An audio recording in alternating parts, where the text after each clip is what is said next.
preocupar com o que havia de dizer, mas o Espírito Santo falará por nós. Daniel, capítulo de número 1, versículo 8. Louvado seja Deus. Quantos acharam?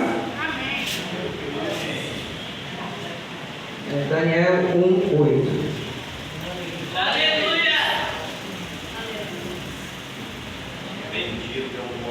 Glória a Deus.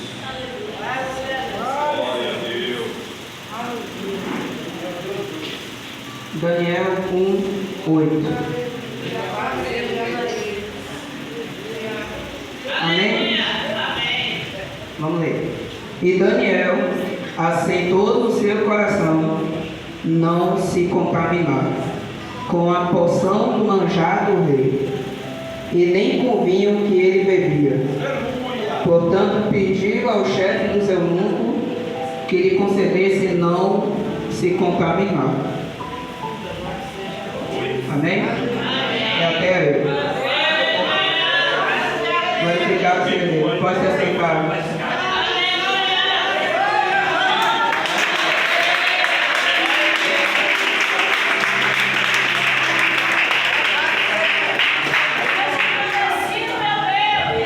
Glória a Jesus. Aleluia. Em nosso estudo mais recente de Oséias e Amós, vimos como o Senhor continuamente advertiu os reis de Israel e Judá a abandonarem seus pecados e voltarem para Ele. Eles não, em nosso exame de segunda vez, vimos o cumprimento dessas advertências pelo Senhor. Primeiro Israel foi levado no cativeiro assírio, mais tarde Judá caiu nas mãos dos babilônios. E essa noite começamos sobre o livro de Daniel começa naquele período de tempo em que os babilônios atacaram Judá. E isso nos levará por quase todo o cativeiro babilônico. Não há nenhum outro livro da Bíblia que eu tenha visto atrair tantas críticas quanto o livro de Daniel. Estudiosos duvidosos têm atacado há anos, alegando que não poderia ser que afirma ser o escrito profético, histórico de Daniel durante sua vida, sobre os eventos que vão cerca de 65 a.C. a cerca de 530 a.C. Seu raciocínio é total dúvida. As profecias foram cumpridas com tanta precisão que não poderia ter sido escrita antes dos eventos. Agora a lógica para você: caldeus, bando de arameus, bando de moabita, bando de amonitas, mandou pois destruir Judá segundo a palavra do Senhor, a qual falaram por intermédio de seus servos, os profetas. E este foi o cumprimento da profecia que Isaías falara ao rei Ezequias. Ezequias, lembre-se, tinha orgulhosamente mostrado todo o reino e suas riquezas aos mensageiros da Babilônia. Depois que eles saíram, Isaías disse, segunda Reis 20, do 17 e 18, eis que vem dias, e que tudo que está em tua casa, tudo que teus pais têm guardado até o dia de hoje, será levado para a Babilônia, não ficará nada. Diz o Senhor, alguns de seus filhos que sairão de você, a quem você deve gerar, serão tirados. Eles se tornarão oficiais no palácio do rei da Babilônia. Daniel era um jovem, na adolescência, quando essa profecia se cumpriu. Jerusalém foi atacada e muitos judeus foram levados cativos. O templo foi saqueado, os tesouros colocados no tesouro do templo no falso Deus de Nabucodonosor. No versículo 3 e 4 de Daniel 1 diz que uma educação caldeia. O rei Nabucodonosor ordenou que seu braço direito as penais encontrasse entre os judeus cativos jovens, que eram específicos primordiais de aparência e inteligência para servir em sua corte. Eles aprenderiam a língua e a literatura caldeia para serem preparados para essa designação. Correndo o risco de ofender suas convicções, gostaria de apontar algo para você. O assunto das escolas públicas educando seus filhos tem levado a alguns debates acalorados entre os cristãos e até mesmo causando rompimento de comunhão entre os crentes. Existem alguns que em vão atrás extremos que até insistem que a vontade de Deus, que a família cristã ensine em casa. Certa pastor proclamar: se você não educar seus filhos em casa, vai perder. Verdade, meu Deus. Vai ser a Deus. Não tenho nada contra o ensino doméstico. Fizemos isso por muitos anos, mas eu quero que todos nós entendamos algo: que Daniel foi para a escola pública da Babilônia. Moisés foi para a escola pública egípcia. Saul foi para a escola sendo instruído por seguidores de coração duro de uma religião sem vida. E, no entanto, nenhum desses homens estava perdido para o Senhor. Em vez disso, Deus usou poderosamente que não nos condenemos pelo caminho que Deus escolhe para colocar nos seus filhos. Se Deus estiver com eles podem ser instruídos por egípcio, Babilônia, e ainda assim ser capazes de servir a Deus poderosamente.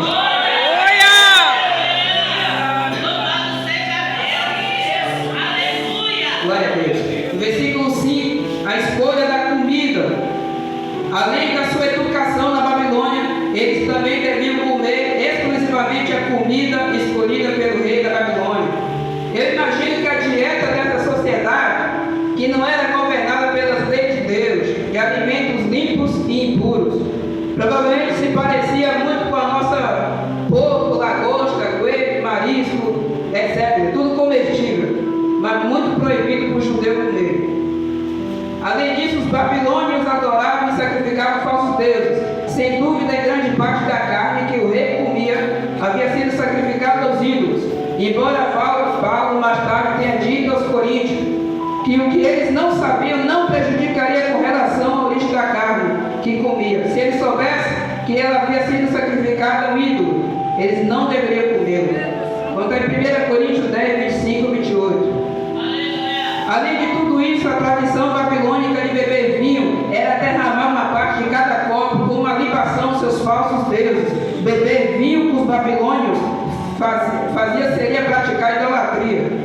Embora muitos possam dizer que todo vinho que você pode beber, uma grande buffet, carne de churrasco de Baal, soa como uma situação muito boa para se estar. Certamente não seria qualquer judeu que quisesse ser obediente ao Senhor. No versículo 6 e 7 de Daniel 1 diz que os quatro dos jovens judeus escolhidos para esse treinamento foram chamados Daniel, Ananias, Misael e Azarias. Esses nomes proclamavam e glorificavam a Deus. De Daniel significa Elohim, é meu juiz. Ananias é Yahvé me favoreceu. Misael diz, eu sou como Elohim. E quanto a Azarias significa Yahvé me ajudou. No entanto, os babilônios não estavam mais entusiasmados em glorificar a Deus, visto que adoravam uma multidão de falsos deuses. Assim, os nomes dos judeus foram alterados para serem mais palatáveis às crenças idólatras de Nabucodonosor. Os novos nomes deram glória aos falsos deuses. Daniel foi chamado de Beltesazar, que significa tesouro de Bel. Ananias foi renomeado para Sadraque, significa inspirado pelo Deus do Sol. Misael se tornou Mesaque, o aquele que pertence à deusa da lua. E Azarias recebeu o nome de Abednego, babilônico para o servo de Nego, que eram os falsos deuses. E este realmente é o jeito do mundo, eliminar Deus, sob o pretexto de que a menção a Deus é ofensiva. Mas enquanto eliminam todos os traços que chamam de religião, eles propagam sua própria religião, como por exemplo, feriados como Natal, Páscoa são atacados, enquanto Halloween é permitido mesmo sendo um feriado religioso, porque o cristianismo é constantemente levado aos tribunais. Mas os interesses dos humanistas satanistas e muçulmanos são protegidos. Logicamente não faz sentido, é uma prática indefensável. Mas devemos lembrar que o preconceito do mundo contra o Senhor nunca será lógico, nunca será sentido. É simplesmente o fruto do ódio a Deus. Jesus disse, João 15, do 18 ao 21, se o mundo te odeia, você sabe que ele me odiou. Antes de você odiar, se você fosse do mundo, o mundo amaria o que era seu. Mas porque você não é do mundo, mas eu te escolhi, por isso o mundo te odeia.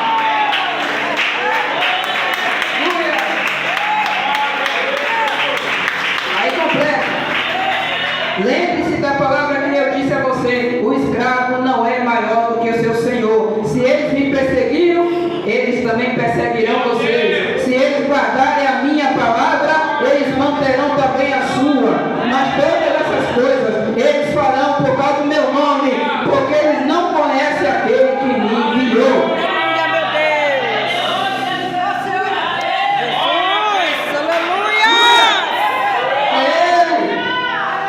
Jesus.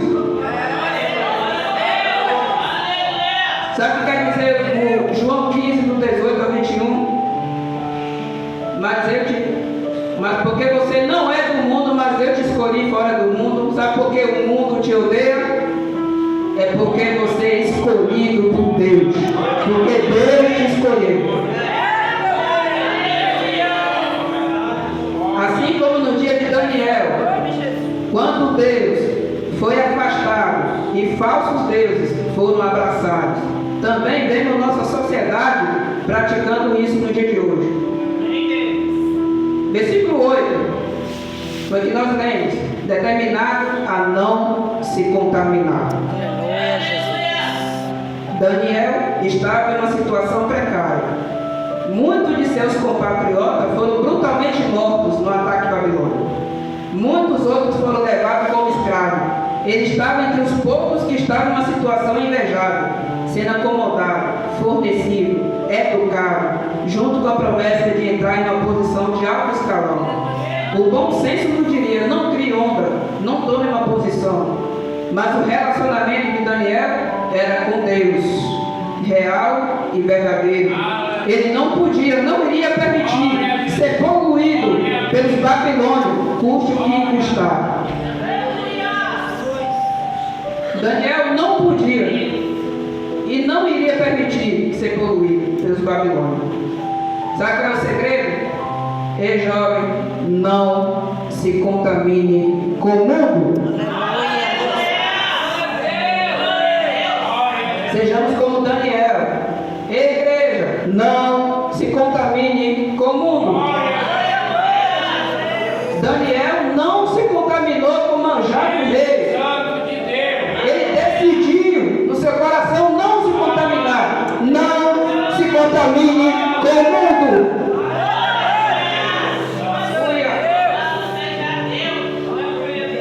Isso me lembra a posição que Moisés assumiu depois de ser criado no palácio egípcio. Como membro da família real, ele jogou tudo fora. Ele deixou claro que era judeu, um membro da raça que havia sido escravizada pelos egípcios.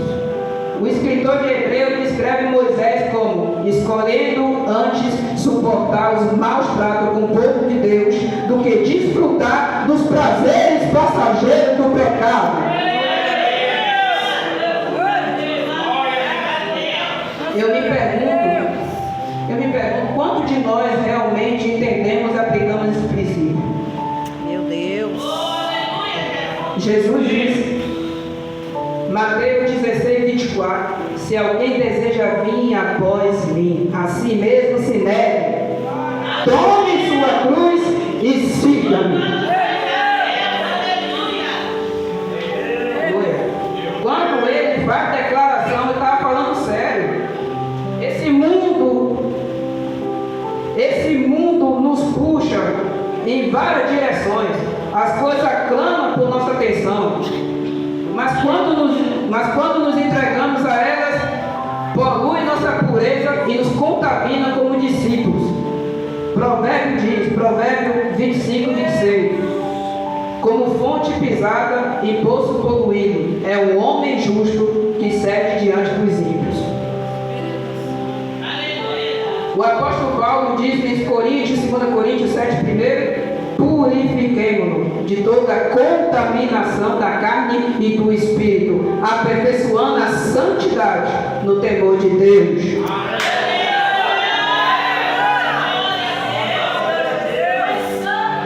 Aleluia. Daniel conhecia esses princípios em seu coração. Ele informou o comandante que não poderia contaminar com a comida e o vinho do rei. Ele tomou uma atitude, sabendo que isso poderia levar à morte, mas ele preferiu estar morto do que ser contaminado.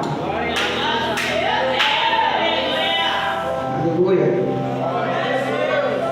No versículo 9, Deus concede favor. Quando Daniel fez essa declaração, o instinto natural do comandante teria sido forçado a seguir as regras ou matar. Quem era esse povo que assumiu uma postura moral? Mas Deus intercedeu. A Escritura diz, no versículo 9, Deus concedeu a Daniel favor, compaixão aos olhos do comandante.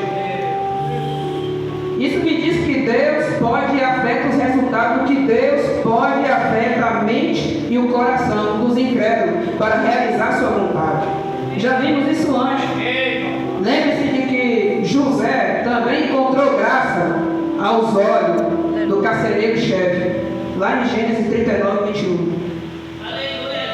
Muitas vezes me deram desculpas sobre por que alguém não faz as coisas do jeito de Deus.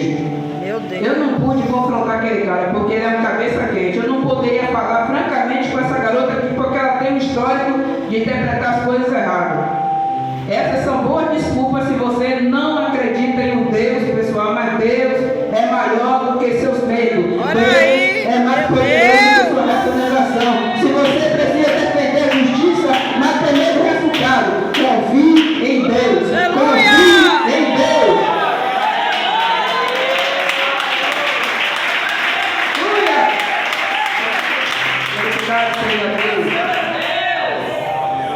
Provérbios 29, 25. O medo do homem arma-lhe um laço, mas aquele que confia no Senhor é exaltado. No versículo 10 a 16 de Daniel 1, diz um teste de 10 dias. O comandante, embora compassivo para com Daniel, tinha medo do rei. Se ele desobedecesse as ordens, seria executado. Mas Daniel sugeriu um teste de 10 dias. Durante esse tempo, eles comiam apenas vegetais, grão, como alguns veem, palavra hebraica que vem da raiz semear, e bebiam apenas água. Com certeza eles prosperaram e se deram ainda melhor do que aqueles que seguiam a dieta do rei e foram autorizados a continuar poupando a contaminação. Versículo 17, presente de Deus. Quando vemos alguém que possui um talento, geralmente atribuímos habilidade natural. E ainda Deus diz que foi Ele quem deu essas habilidades. Ele dá aos artistas, artesãos, músicos, atletas, acadêmicos, seus talentos. Na verdade, Deus, em Tiago 1,5, Ele dá a todos os homens, generosamente, sem censura. Infelizmente, a maioria não escolhe glorificar o Senhor com esses talentos dados por Deus. Verdade. Em vez disso, eles se voltam por orgulho e usam esses presentes para o seu próprio ganho egoísta ou atividade mundana. Mas eles ainda foram dados por Deus. Agora eu pergunto: você já agradeceu a Deus pelos dons que Ele te deu? Glória a Jesus. Seja para cantar, para tocar, para ministrar. Olha aí, meu Deus. Já agradeceu a Deus?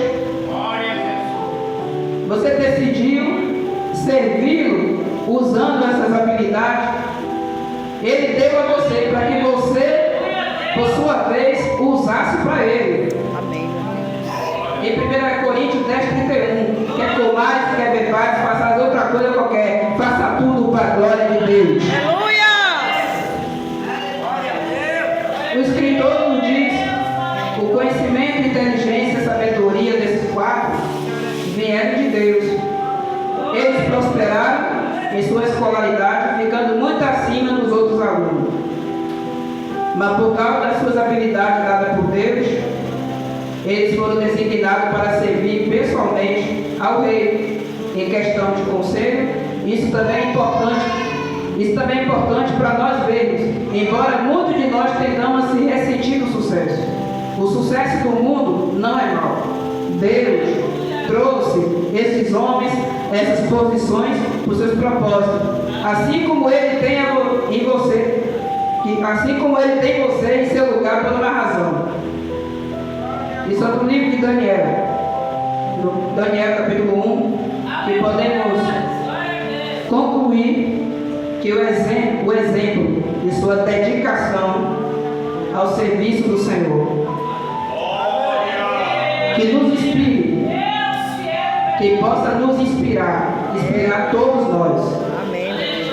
Em propor em nosso coração não se contaminarmos com as coisas desse mundo. Aleluia. Em 1 João 2,15 ao 17, para os jovens: não ameis o mundo, nem o que no mundo há. Se alguém ama o mundo, o amor do Pai não está lá. Porque tudo que há no mundo, a concupiscência da carne, a concupiscência dos olhos, a soberba da vida, não é do Pai, mas do mundo. O mundo passa com suas aparências, mas aquele que faz a vontade de Deus, esse permanece para sempre. Romanos 12:2: não vos conformeis com esse mundo, mas transformai-vos pela renovação do vosso entendimento. Colossenses 3,5 fala que temos que matar, fazer morrer a nossa natureza terrena, Assim mesmo, meu Deus. que provoca a ira de Deus. No versículo 6: mate o pecado. Então seja como Daniel, não se contamine com o mundo. Amém? Então fica essa reflexão para vossas vidas. E até aqui o Senhor Deus me ajudou.